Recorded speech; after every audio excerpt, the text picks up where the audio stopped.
Is North Carolina headed to the SEC, and could Clemson join them? And President Trump signs an executive order to stop pay for play. What does that mean?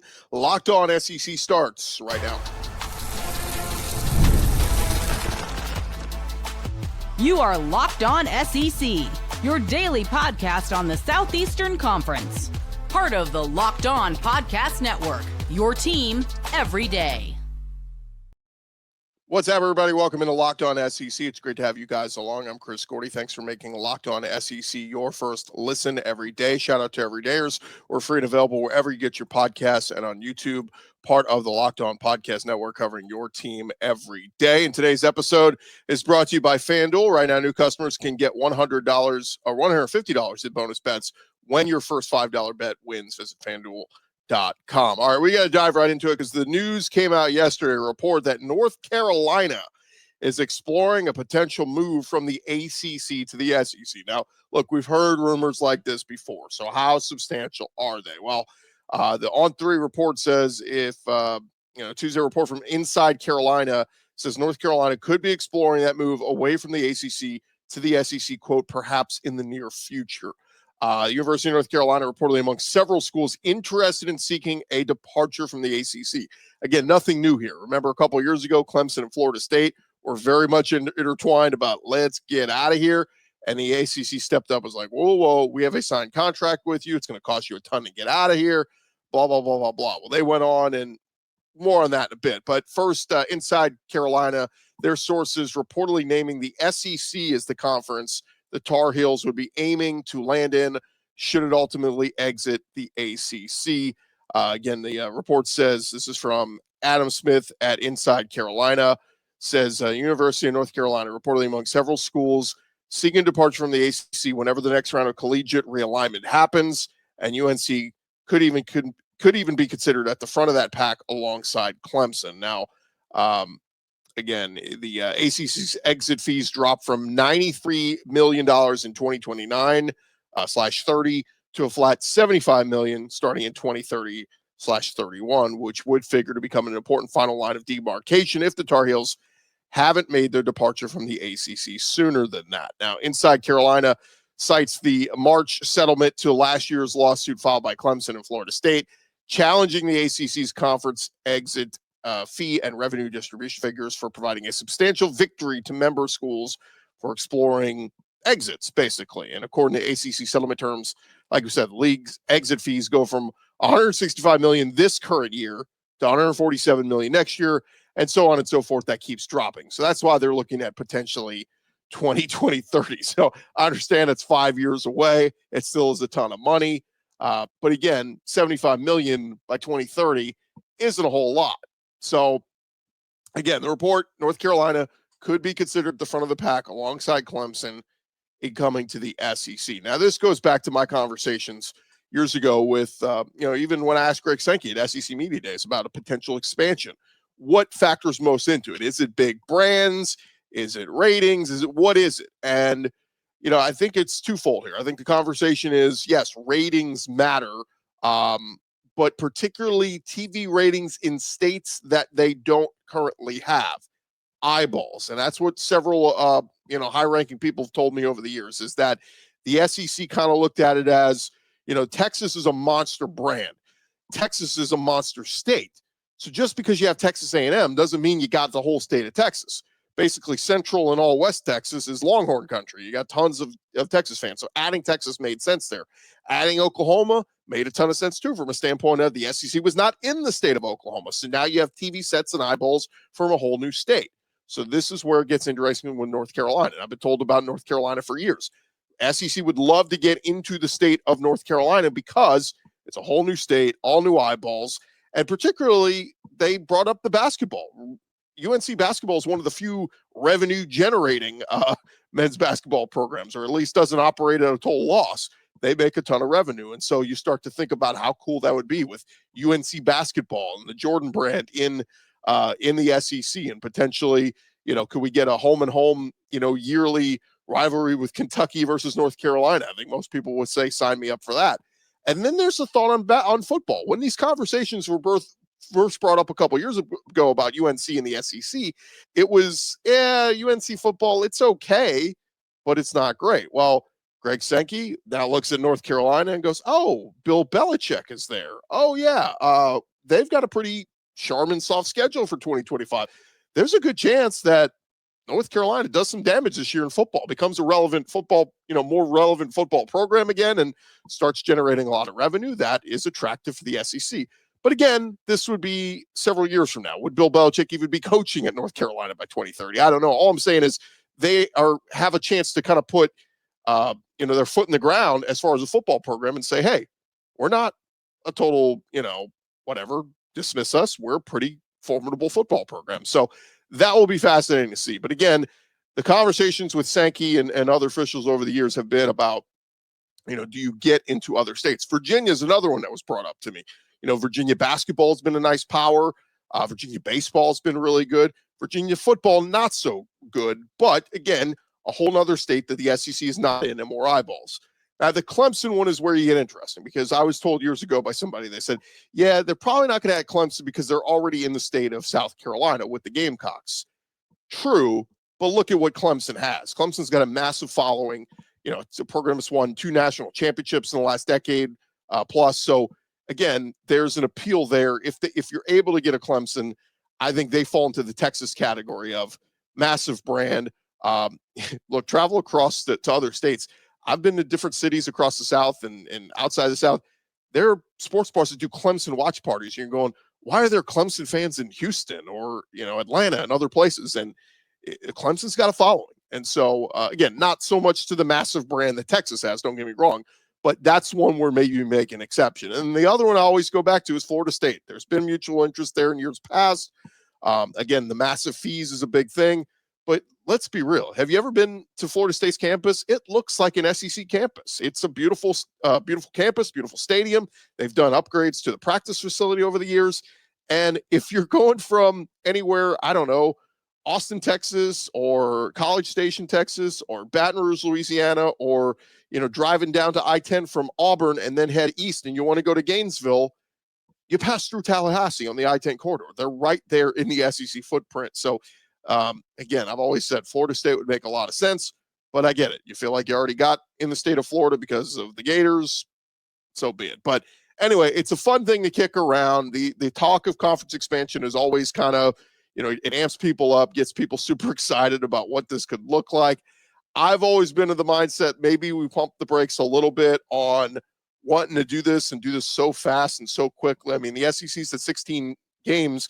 And look at the schedule, or 16 teams, look at the schedule and equities we have across the conference. The schedule that Texas plays is not equal to the schedule that Oklahoma plays. The schedule that Mizzou is playing right now is not equal to the schedule that Florida is playing. It is, there are some big schedule inequities. And, I was just looking at Indiana's schedule in the Big Ten. Do you know they avoid playing Michigan and Ohio State this year? If you keep making these conferences so big, you're going to have years and years where programs just don't play each other. And again, what's the whole point of having a conference is you're a collective group and you guys mostly play each other pretty often. I mean, you go a decade without playing somebody in your conference. It certainly could be a reality if we continue this massive, massive conference expansion, but it also plays into the thought of what some people have had about, are we going to get to a point where you just have the big super conferences where you have the SEC, you have the Big Ten, let's put them together. And basically you've got, an NFL comparable league in college football. We just dismiss all the other ACC go away, Big 12 go away. It's just going to be the SEC and Big 10. We're all going to combine and play each other. I hope we don't get to that, right? I mean, there has to be some kind of rooted tradition here in this world of college football. Little conference expansion here or there is fine. Well, let's pump the brakes on just massively wanting to make 2 big super conferences and go from there. Last thing, Jim Phillips over at ACC Media Days did address the ACC and the relationship with Clemson and Florida State this week. And obviously they reached a settlement to resolve the program's lawsuits against the conference. And in the end, both schools in the conference were able to agree. And now they move forward as part of the ACC. Jim Phillips saying maybe everybody doesn't get exactly what you want, but you get to a place that's for the greater good. And that's where I felt it was different. I know what the Florida State and Clemson people were saying. They said it to the entire group about their desire to be in the ACC and all the rest of that. I believe them. I have a responsibility to make sure our ACC schools want to be in this league, not just have to be in this league. I think that's important. Yes, Everybody's fine now. But again, that massive buyout number, as it continues to decrease over the next couple of years, what does that look like? And some of these schools getting out. And again, is it Clemson and Dabo Swinney? Do they have a want to be in the SEC? And particularly, like we said, North Carolina, how do they fit that in the SEC? Go with the report. It says perhaps in the near future. But again, near future, we're talking 29, 30, and perhaps after that. Of course, the Big Ten's media deal rights with various networks expires in 2030, and the SEC's deal with ESPN will expire in 2034. So, it's all about big money. It's all about who can sign the biggest contracts and who can get the biggest brands that are going to bring in the biggest revenue and the most eyeballs and ratings and all that kind of stuff. So, all right, when we return here on Locked On SEC, we got to get to the other big news that broke Thursday afternoon, and that was the president signing an executive order against pay for play. We'll discuss what that means here coming up in just a sec. Hey, but first, summer sports are in full swing, and whether you're all about getting out to the ballpark and watching a baseball game under the lights, or enjoy watching some golf or soccer or whatever it is, FanDuel is the best way for you to make every game more exciting. Look, you're already going to be watching the game. You're already going to be following the action. Why not make it a little bit more thrilling with FanDuel? You can get in on the game while your friends are off doing whatever they're doing this summer. You can be capitalizing, playing on FanDuel. We've been using FanDuel for several years now. It is easy to use, fast to pay out, and makes regular season games feel like must-watch events. We've been telling you the week one games in the SEC, a lot of those lines already up there at FanDuel.com. So whether you're placing a same-game parlay or just watching your bet ride late into a game, FanDuel makes it feel like you're part of the action. If you're new to FanDuel, if you've never signed up before, new customers can bet just $5 and get $150 in bonus bets if your first bet wins. Open the FanDuel app today, get signed up, and visit FanDuel.com to get started. FanDuel.com. Get in the game today.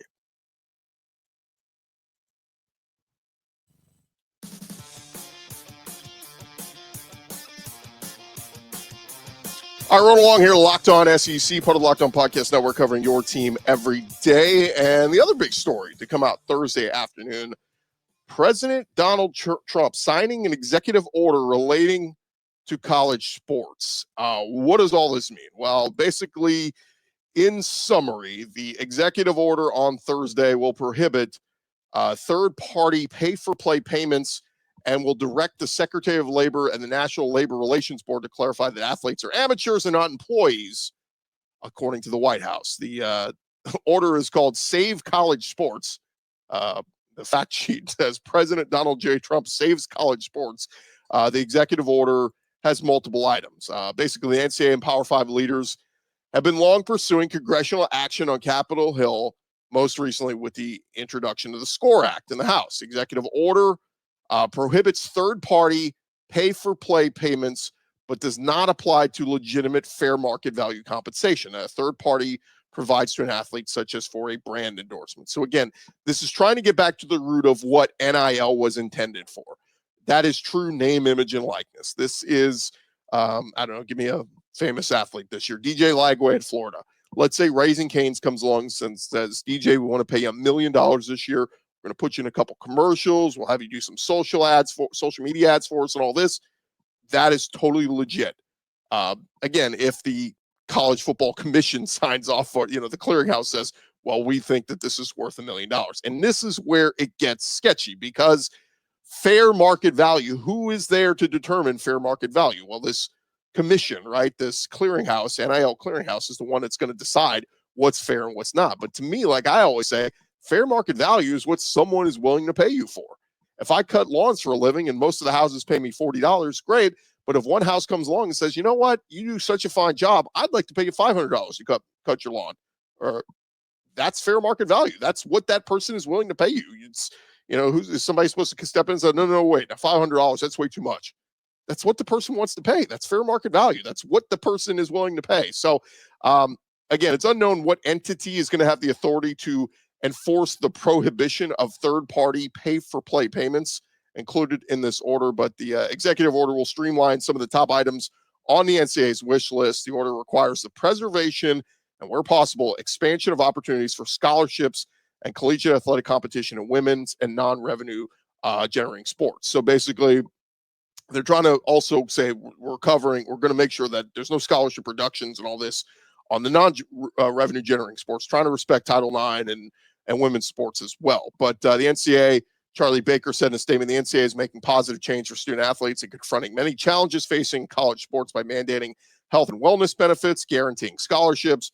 But there are some threats to college sports that federal legislation can effectively address, and the association is advocating with student athletes and their schools for a bipartisan solution with Congress and the administration. Look, there are a lot of issues being raised here. I saw Mitt Winter, who is an attorney, a sports attorney, bringing up, he said, as expected, the fact sheet's proclamation that the executive order prohibits third-party pay-for-play payments isn't accurate. It's just the policy of the executive branch, quote, that such payments are improper. Still don't understand why people hate college athletes getting paid so much. That's what I say. It's like, look, Brian Kelly, I know a lot of these head coaches, they want this because they don't like putting all this work into recruiting and then having a school come in the 11th hour and pull the rug out from under. It happened with Brian Kelly and Bryce Underwood. They worked for several years to recruit the young man to LSU, top quarterback in the country. He was committed to LSU. He had a silver chain that said LSU.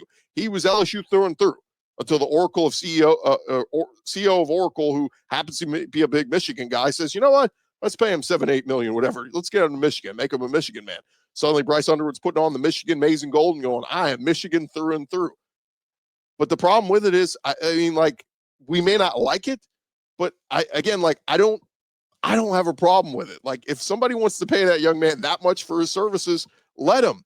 It's going to be, at the end of the day, it's probably a bad investment. So if people want to make these bad investments, look at Texas A&M a couple of years ago when Jimbo Fisher was there and they bought the #1 recruiting class, right? Didn't work out. Half those kids transferred, didn't stay. Some didn't develop. People will learn from their investments. Like, when you pay money for that and you don't get a return on investment, people will stop doing it or paying so much money. You know what I mean? So, again, a few more comments here. Rhetorical question that I already know the answer to. What power does the executive branch have to prohibit third-party pay-for-play payments? The answer is none. Another guy said prohibits pay-for-play, but with what enforcement? Who knows what it really means? What authority exists to do it and how it would be enforced? Not sure how the president has the power to stop those payments or how it will be determined what payments fall into that category. Let's just take another company. I don't know, Rick's Tire Shop. And they want to pay, I don't know, Ty Simpson $1 million to endorse them. Who's going to be following up on this? The NIL clearinghouse? Hey, we're just checking in. Did he do everything he was supposed to do? I know he had an autograph signing scheduled last week. Yeah, we're rescheduled. We're going to do it next week. Oh, okay, just making sure. Who is minding their P's and Q's and checking all these boxes to make sure that these NIL deals are legit and are fair market value and they are followed up on? Again, it's a new age. It's a new world. There's a lot of moving parts here. I just think government intervening, I think, is not the right way to go. This is egg on the face of the NCAA. They should have been the ones to create policies and rules and everything pertaining to NIL ahead of all this, and they didn't. They were reactive rather than proactive, and that's why we have, just a total mess right now when it comes to payments for players in college sports and all that. But again, I'm in the camp of the players should make money. I'm also in the camp of, look, fair market value. If somebody wants to pay you money for something, whatever that amount is fair market value. Who are we to say that that's a terrible way to spend your money? Again, if the kid gets several $1 million, so be it. I've seen some people say, well, what if the kid does something stupid with it? Again, did you ever do that? Did you ever get a big lump sum of money for Christmas and you blew it all in one day? Nobody's there to stop you. Who are we to stop the person from getting that money? I mean, again, I think we get on our moral high horse with a lot of this stuff. And again, to me, when college sports went from $1 million business to $1 billion business, it was time to pay the players. But what's going to be fascinating here is, where's the evolution of this? Does this turn into players becoming state employees? Where you now have to pay full benefits and vacation time and all this kind of stuff. I know the schools don't want that at all. So we'll be fascinated to see where this goes. But again, not a knock on the president, whether you like him or not. I'm not a big fan of the executive order, but this came from a lot of big wigs like Tommy Tuberville have been pushing for this, because a lot of the coaches have been telling them behind the scenes, we don't like how schools can just swoop in with a paycheck and steal a player. It is what it is. This is the day and age of NIL and revenue share. And by the way, revenue share is protected in this because this is for third parties. So a school paying a player through revenue share, whether it's $1 million, $100,000, whatever, that's protected under this. So they're not doing away with that. It's not don't pay the players anything, but I just don't know where we come off and go. We shouldn't be paying players that much. Okay, well, go talk to the guy who's paying them that much. Don't get mad at the kid. Don't get mad at the deal that was signed. Get mad at the person that made the deal and say, why are you wasting that much money? Because I'm a rich billionaire. I can do what I want. Okay, fair enough. But to me, having the government intervene in this just seems a little ridiculous. All right, when we return here on Locked On SEC, some of our conversation with Sam Acho over at SEC Media Days. He was working with the All-State AFCA Good Works team. Always a fun visit with Sam Acho and the great stuff that the folks at All-State do every year with the Good Works team. We'll talk with him coming up next.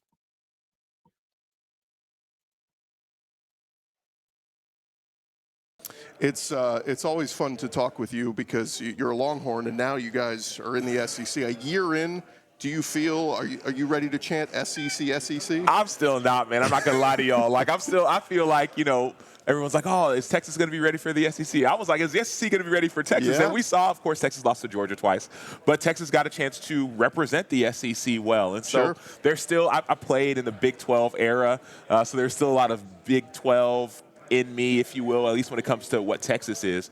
But I think that we're bringing a lot to the SEC, and I think we're glad to be a part. We're glad to be a part of it. I had some SEC fans I was polling when it was Texas Clemson. I said, who's rooting for Texas? And they're like, begrudgingly, I guess I'm rooting for the conference. I don't know. Like, it was kind of that weird thing. And then when Georgia got knocked out, I was like, all right, Texas is now the SEC's last hope. Right. And I was at that game, and gosh, they get right there on the doorstep, and they just can't punch it in. Yeah. But 2 straight years of semifinal appearances. You got to love what Sark's been doing with the program. Yeah, I do. 2 straight years of semifinal appearances, but there is this level of, man, when are we going to be able to get to and win the big one? That's what I think about. With the level of talent when it comes to players and the level of talent when it comes to the coaching staff, I think there's a standard, and Texas is living up to the standard as far as getting to the college football playoff. But we want to win it. We don't just want to get there. Yeah. What do you are you caught with Arch Mania yet? Oh, am I caught with Arch Mania? Man, I don't know. I don't know what to call it, but I'm very excited, very, very excited about Arch Manning. And the reason why is he's got a chance to sit and wait and watch and learn in the wings over the last 2 years. Yeah. He didn't have to do that.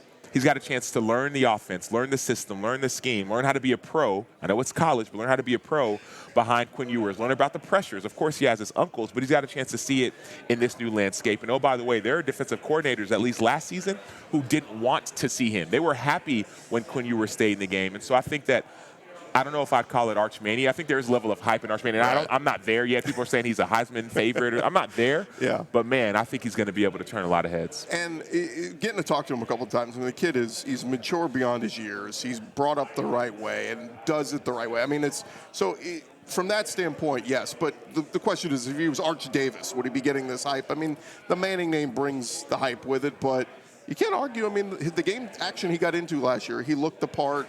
And let's go. Let's see if he's off and running. Correct. And to your point of Arch Davis, yeah, he wouldn't be being talked about even close unless there's Arch Davis we don't know about. But it takes a lot to live up to that last name and to that legacy. Yeah. And he hasn't done it yet, at least on the field, because he hasn't had that opportunity. But there's a lot of people with big last names that have little to show for it. Yeah. And that's what I get excited about. I've got a chance to meet Arch once, and just you talked about his humility. Mm-hmm. I was blown away by not his humility, but just his demeanor. There isn't just like bravado per se, at least one-on-one on the field. I'm sure there's a different person. Right. So that's exciting. And then just getting a chance to know the players, their backgrounds, their stories, and the work that they do gets me pumped. It's interesting, too, just that you talk about his attitude. And it's a weird day and age of looking at recruits now and the transfer portal and, literally buying recruits out in the open now. Do you like the state of where college football is right now? I don't love the state of where it is right now, but I think it's better than what it was before. Right. Before, players provided so much value to the sport, and we're getting very little reward for it. People would say, well, they got a college education, but, man, universities are making hundreds of millions of dollars, and TV networks are making hundreds of millions. Yeah. And the players who are the product are getting a scholarship check and you could say an education, which is great, but they're also providing more value. And so I'm glad that it's here now, and I think it can be better. I just wish the leadership would do a better job of saying, it's almost like this conversation of, oh, well, we care about the players, but also it's like, okay, well, do you care about the players or the money? Do you care about the players or the check, right? And you're saying about guardrails, but if you really cared about guardrails, wouldn't you have done something years ago? And so I think it can be better, but I am excited, at least when it comes to the individuals, right? The player, like guys like Michael Taft, guys like DJ Lagway. These guys are nominees for the All-State Warfel Trophy and on the nominees for the All-State AFCA Good Works team. These guys are using their NIL to build a legacy. Yeah. And I think that's what we got to shine a brighter light on, rather than, transfers, NIL. It's like, look at what the good that the players are doing with their time, money, and talents. It's interesting. Your book from a couple years ago, Change With You, I think resonates now more than ever, especially with this younger generation. They're so quick to run to TikTok and social media and put their opinions out there. It's like, okay, well, you said it, but what are you doing? And I think that resonates so much more these days with these kids. Like, go do it. What are you doing to make a change? Yeah, Tim Tebow, and he's not here today. He just had a baby, but he won the All-State Warfel Trophy and was on the All-State AFCA Good Works team as well. He's an ambassador. He might be here later on. I don't know. But I think he posted something yesterday that he said, people aren't going to remember who you are. They'll remember what you do. Something to that effect, right? It's more, I thought a good thought. No, look, what did you actually do? Right. And these players are actually doing really, really good work.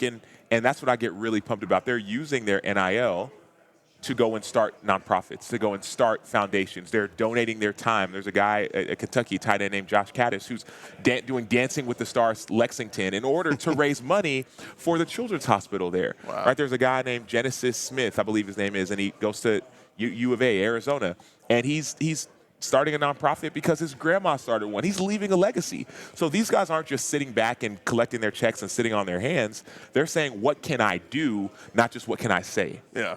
One more football question for you. We talked a little bit about Texas, but do you feel like the SEC is maybe wide open this year? Ooh, wide open is a strong sentiment. But maybe the 6 or 7 teams could make a case to beat Atlanta. Put it that way. I like that part. Yeah, I like that part. I think South Carolina, I get really excited about them, the way they finished the season last year, and then Lenore Sellers at quarterback is a man amongst boys. Obviously, Texas, Georgia, Bama, I think is going to be good again this year. People are excited about LSU. Yeah, people are excited about LSU. I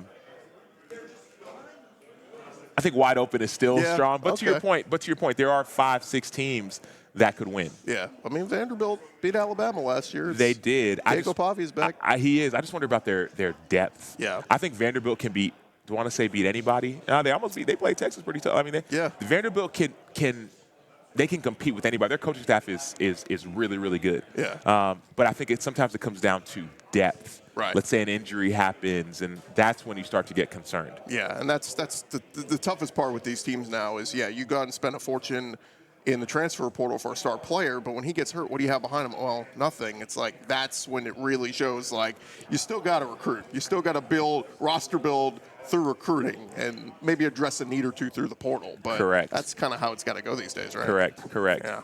One more time, plug for us what you got going on. All-State AFCA, Good Works team. Plenty of good players, a lot of SEC guys on this list. Yeah, there are a bunch of SEC guys on the list, but I mean, more than anything, I think there's 197 players nominated, which is a record when it comes to the All-State AFCA Good Works team in their 30-plus year history. There's 112 players nominated for the All-State Warfel Trophy side of it. That's the Division I players. That's another record. And so I just get excited about really learning about these guys' stories. And I say excitement, probably more curiosity. Yeah. Where I look at the outside, Arch Manning or, or whoever it is, like DJ Lagway. You start peeling back the layers, it's like these guys are incredible humans. I mean, DJ Lagway is an incredible human. I know Texas plays Florida, but I'm excited to watch him play because I'm seeing the work he's doing back home in Texas and also over in Gainesville. Yeah, from a little town Willis outside Houston and bring him back to his community. And I got to see an action that was down in New Orleans with you guys, I think 2 years ago, and those kids get so excited, and being around, these great leaders is just awesome to see in person. Yeah, I know, and I remember that a couple years ago we were together in New Orleans, and the players, collegiate players who were on the All-State AFCA Good Works team, they didn't just show up at the Sugar Bowl and do an award show. They actually showed up to a community service event in their off time. Some of these guys are training for the NFL Combine and showing up to go serve.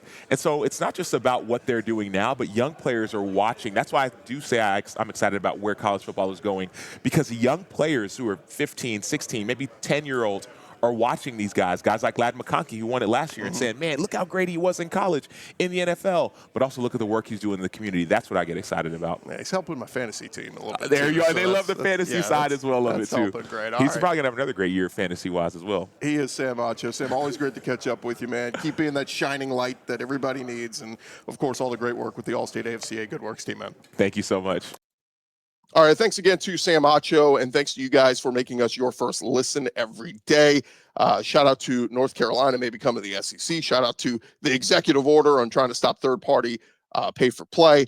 We'll see what happens with all of it. If you haven't yet subscribed to Locked On SEC, give us a like on YouTube and just hit that subscribe button. And, hey, thank you for making us your first listen. For your second listen, you can check out Brian Smith. He's got you covered with the Portal Show, covering all the big portal moves and recruiting tidbits and much more.